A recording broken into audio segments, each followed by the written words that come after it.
This week, we've got the 2024 Chevy Silverado, but not just in any powertrain. We've got the 3-liter Duramax, so you gotta stay tuned so I can tell you why this is the ultimate truck purchase.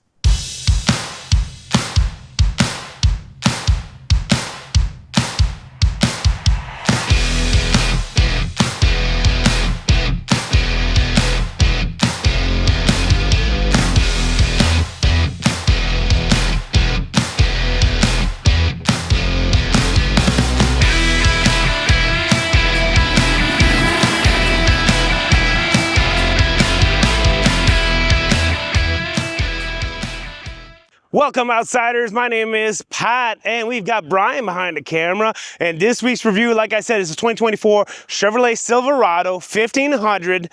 And we've got the High Country Edition. Now, we're just a couple of military guys that does car reviews because we're vehicle enthusiasts. So every week we do car reviews. So if you like supporting military people, having a YouTube channel, please like and subscribe. We definitely appreciate it. That being said, let's go right into the truck, the thing you're here to see. Who cares about us?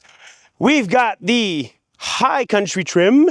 That's right, High Country. So we've got the luxury trim right here with a blackout package. That's why the bow tie is completely blacked out and everything is chrome.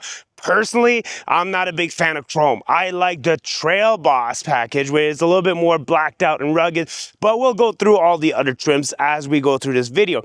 Everything is LED, as you can see, and we've got chrome tow hooks, because if you get stuck, you want to get pulled out in style. But I prefer, again, these red tow hooks that the Trail Boss have. That being said, it is an amazing interior. The front fascia is nice, square, and beefy.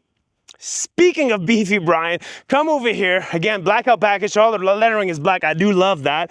We've got the 3-liter Duramax inline 6 that puts out 305 horsepower and 495 pounds-feet of torque through a 10-speed transmission capable of towing 13,000 pounds. That is not the best in class, but it's pretty darn close.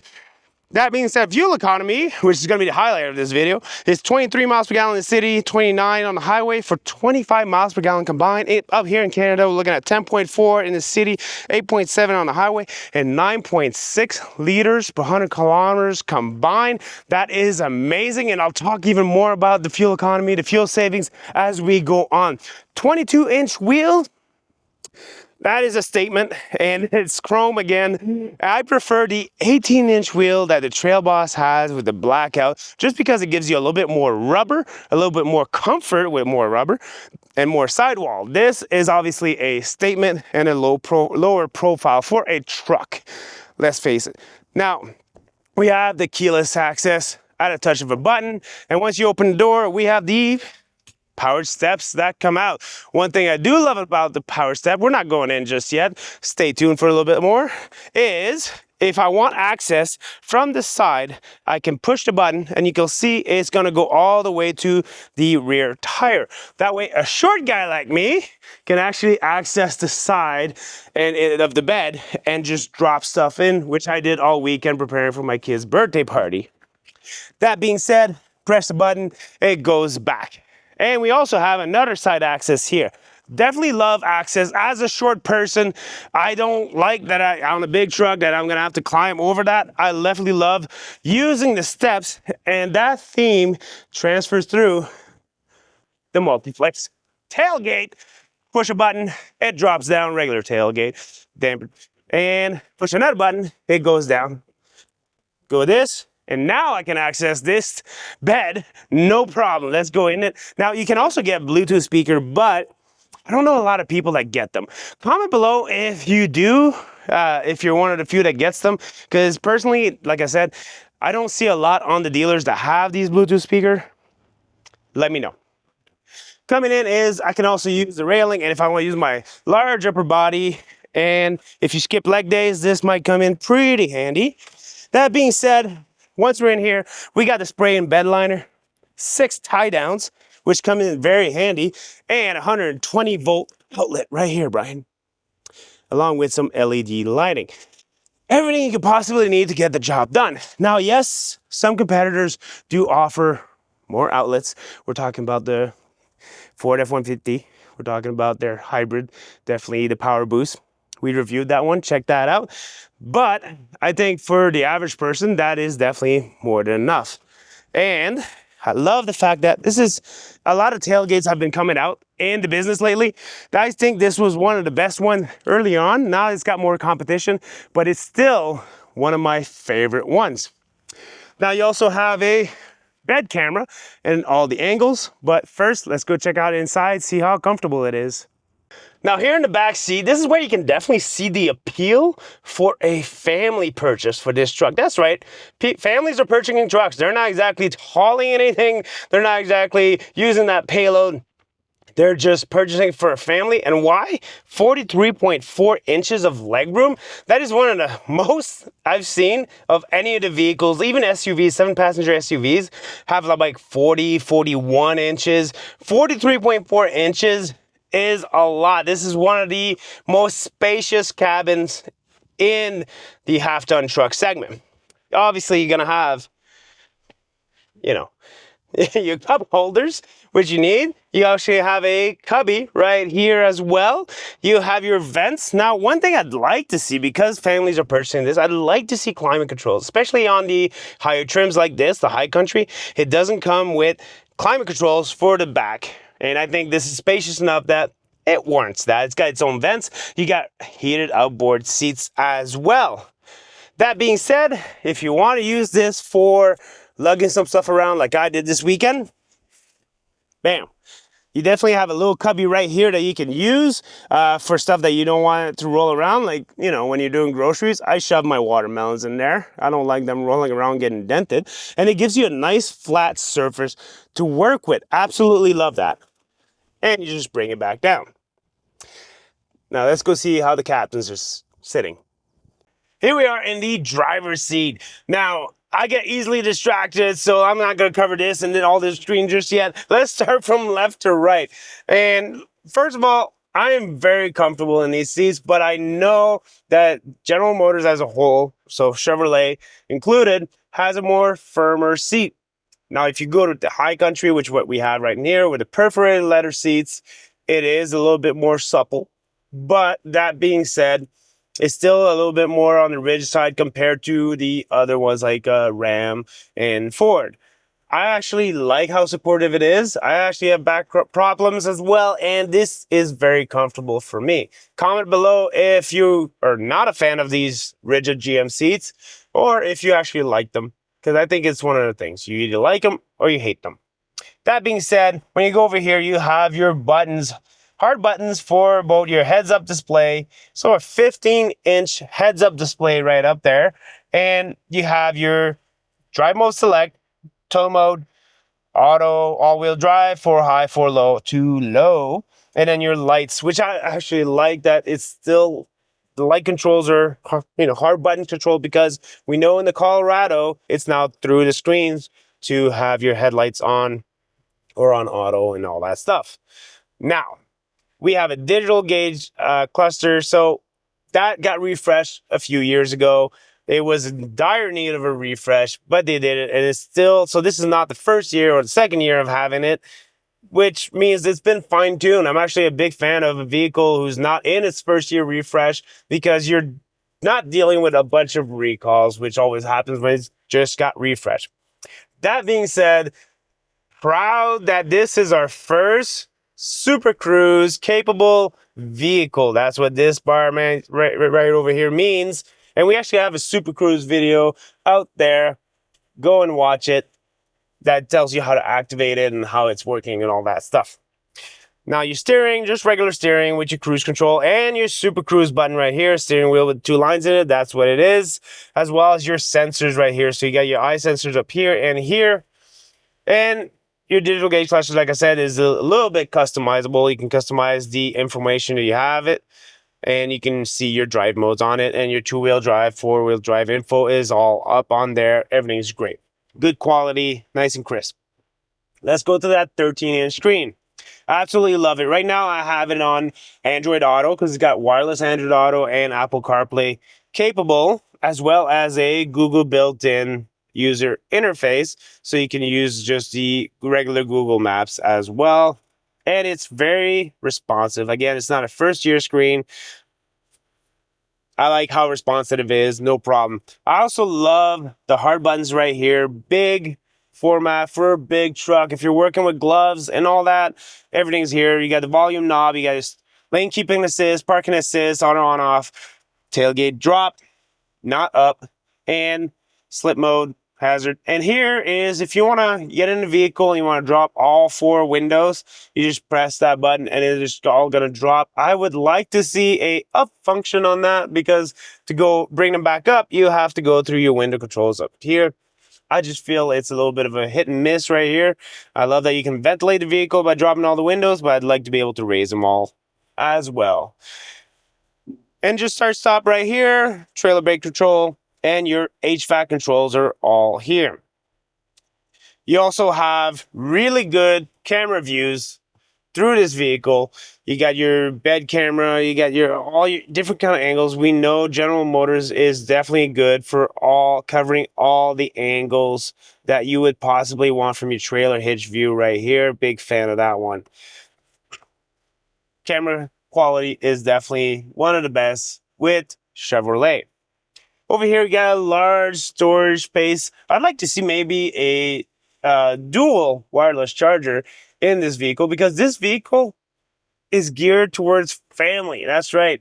It's a luxury. It's a statement vehicle. I wouldn't classify. It can work. It's got the diesel. It can pull 13,000 pounds, no problem. And payload is like above 1,300 pounds as well of payload. But I'm just saying, this luxury premium vehicle is more geared towards being a work vehicle and a family vehicle. That's why you have so many cup holders. But I'd like to see a second wireless charger. You have the one that's over here, and you have a lot of storage in the center console, as well as a 110-volt outlet and USB-A, USB-C, as well as USB-A, USB-C over here. You do have the dual glove box over there, and you got the wood trim theme going on around, but you also have nice soft touch everywhere except for here. So I like how many storage slots you have, like a cubby over here, some here, as well as over here. And you can just remove these if you want to clean them. Very easy to get done. It's very functional. More cup holders over here, and you have that slot here if you want to put a cell phone or a tablet. Definitely a great pick for a family vehicle because of how many cup holders they have. And you might say, Pat, you don't need that many cup holders. And I'd say, have you gone on a road trip with a family and, you know, your wife and kids? So your wife's got that big Stanley bottle, right? Well, that will fit in this cup holder because this will fit a big Gulf. So she's got her big Stanley, and I've got my sports bottle. You can actually fit some in the door as well. But then you're stopping by, you want some coffee on that long road trip, or a hot chocolate. Your kid wants a Happy Meal with a Sprite, and he also has a water bottle. So that kind of stuff adds up, all right? So don't give me that crap of that's too many cup holders. There is no such thing, people. That being said, I think you guys want to know how this handles, and a little bit more talk about the incredible fuel economy. And if you do some good guy math, you can convince your wife that you can actually make money with this. That's right. Let's go see how it drives. All right, Brian, let's take this for a ride and punch it.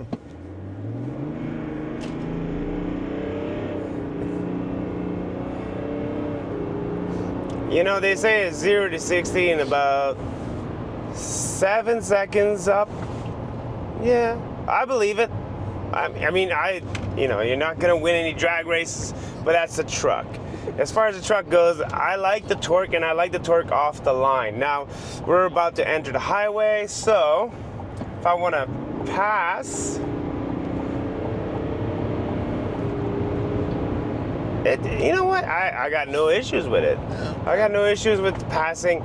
You don't feel the push you back in the seat like you do right off the line. And the thing is, this is 495 pounds-feet of torque. That's why you feel it off the line quite a bit. And you can squeal tires very easily with this truck. This is not, it's not a big concern if you're worried it won't squeal the tires. It will do that. I don't recommend it. It doesn't make you accelerate that much faster, but it will. But 305 horsepower, that's what you feel on the highway. and that's why you don't have that much acceleration. There's where this truck differs with the Duramax, is that you don't have as much horsepower, but you got lots of torque to play with. Now, when you're trailering, when you're towing and stuff, and this is still, in my opinion, the perfect engine combination. The Duramax, absolutely love it. And now that we're on the highway, I absolutely adore this vehicle, and I'm going to tell you why. My fuel consumption, well, I've been doing about 50% highway, 50%, city driving, and it's at 9.5 liters per 100 kilometers. That's like just a little bit above 25 miles per gallon. Around more like, and the thing is, you can easily get on the highway that 20 miles per gallon APA estimate is not a problem. If you're driving anywhere near like a normal person and not drag racing the whole way, that is definitely something you can do. Another thing is ride quality, like ride comfort. This does have, leaf spring with, shocks on it, and it isn't as smooth as the Ram air suspension. However, it won't drop as much when you're pulling, when you have a heavy trailer on there. Because also, I want to say that cabin insulation, as far as road noise, we're going at highway speeds right now in a diesel, and I'm not hearing a peep. I'm not hearing anything really. This is extremely well insulated as far as road noise, and I absolutely love it. You wouldn't be able to tell that you're driving a diesel as opposed to a big old V6 or Yeah, it's pretty impressive considering it is a diesel. Usually, especially from the outside, you hear the rumble of a diesel, but not really in this truck. It's well put together. Yeah. Now let's talk a little bit about what makes this truck even more special. And you might have noticed I haven't really used my hands. Look, Ma. I don't know what to do with my hands. So, but I've got the Super Cruise on. This makes long distance drives, which is what we're doing right now. It's 5:30 in the morning, and we're heading back to Montreal to drop this truck off. And it just makes it so stress-free. Now, I'm still paying attention to the road. I've got the camera right in the windshield so that, it looks like I'm still paying attention to the road while I'm still looking at you guys. There are some things, just a little bit talking about Super Cruise. It's extremely convenient. It makes long drives a lot better. There's some caveats, however.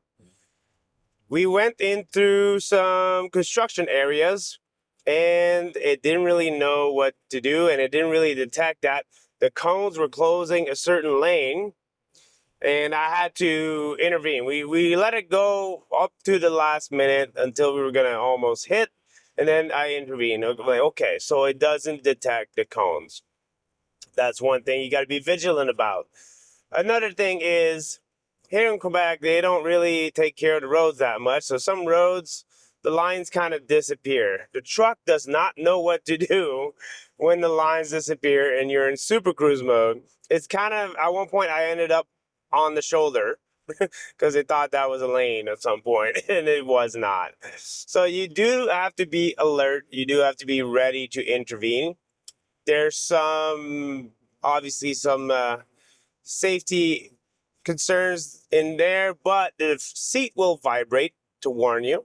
And also, it's constantly scanning your eyes. So if you're not paying attention to the road, as if I was not paying attention to the road and I was looking at you guys all the time, it would tell me, it would be flashing a green light for a while and then flashing red.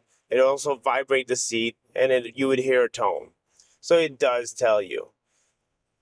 But The other thing with that too is in curves, we also noticed that it'll turn off slightly in curves. It'll give you a warning beforehand, but yeah, or if the lines disappear for too long and it's not sure where to go, it's gonna say Super Cruise not available or something like that, and then it turns control back over to you. yeah. And in some curves, because I've been using it all week and I've been testing the Super Cruise out all week, And in some curves, it just seems to be bouncing a little bit. Like it's not as smooth as I would be taking a curve.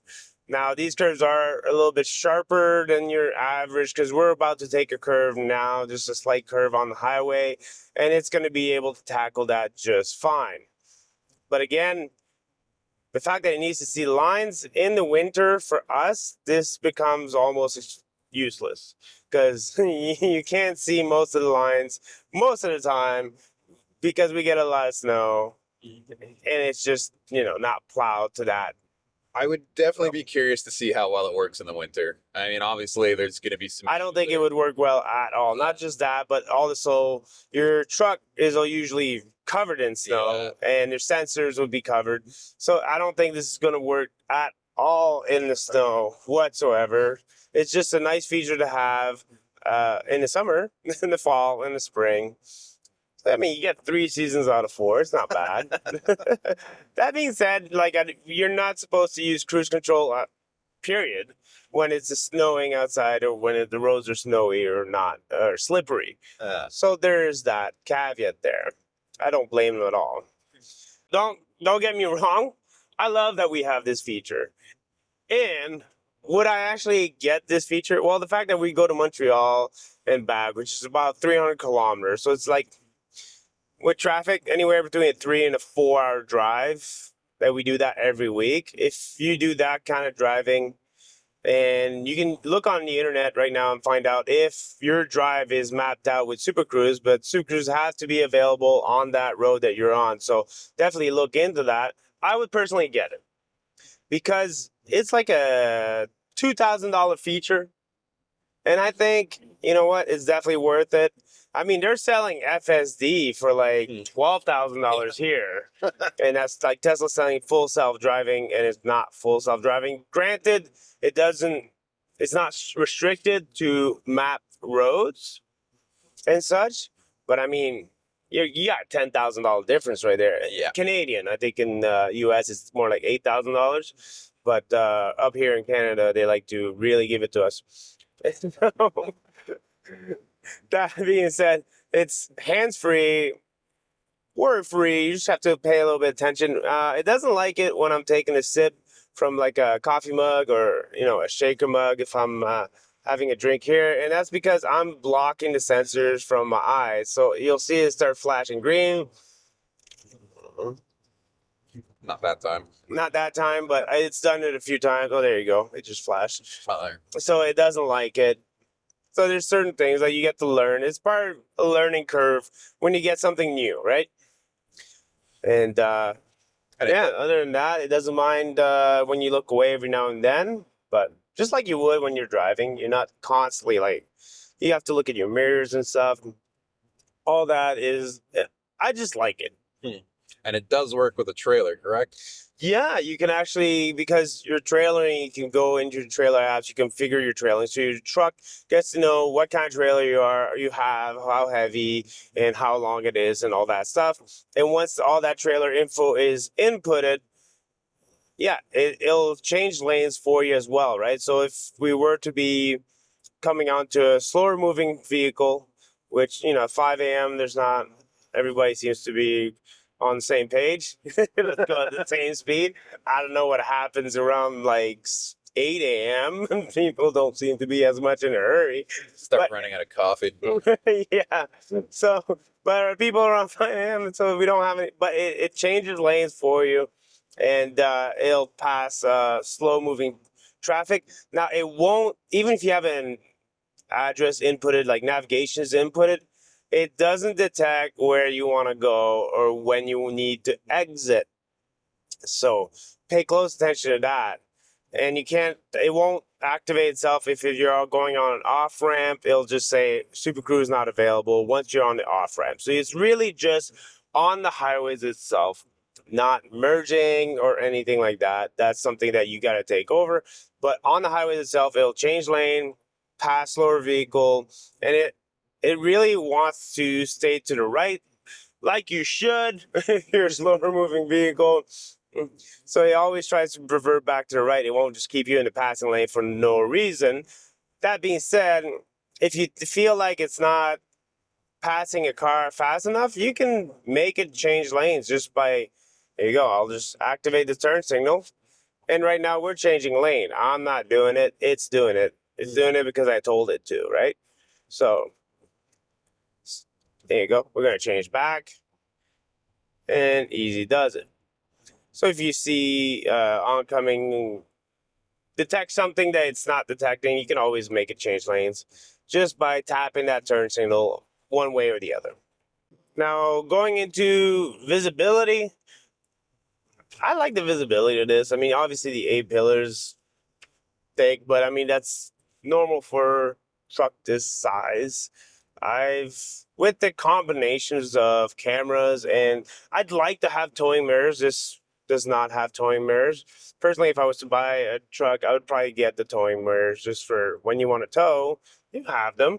And they're so much bigger and nicer because you can see everything around you. That being said, I got no problem seeing everything around, and especially with the rear view camera mirror, it, just an extra thing that not every vehicle offers or every manufacturer's offers. So visibility is great, and I got no problem maneuvering this truck around. We're also making great use of all the many cup holders. I got this bottle here, and which is my shaker bottle, and I got my water bottle. It does fit in the door, but I could easily have it up here. I just didn't want you guys to be constantly looking at it. But that being said, this is what I'm talking about. When you're taking long road trips, and if you have a family, that's even more cups everywhere. That's why we need so many cup holders. And I don't understand why. This is a good thing, Brian. This is a good question. I don't understand why all the cars don't do that. Add cup holders to the back of the center console. It seems like something so easy to do, and yet you don't see it. In all the other cars, like most trucks have this, but why don't the crossovers, the SUVs have that? I don't know, honestly. Never really thought about it, but yeah, I guess they tend to be off either to the side or in the doors or whatever, but or not there at all. Yeah. What are you guys' theory? Like, do you feel like that's something that can be easily added on by manufacturers? Like, are you in the same boat as me that the more cup holders there is, the better?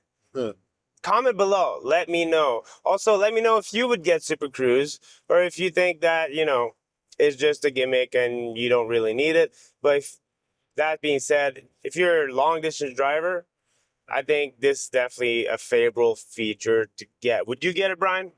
I mean, I don't think it's something you necessarily need, but like things most driving, it's great to have it. Most people don't need a pickup truck, Brian, and they buy it because they want it. That's my point. It's one of those extra features that if you can afford it and it's available, why not? I mean, it's a great feature to have. So you would get it? Yeah. Yes. Sounds good.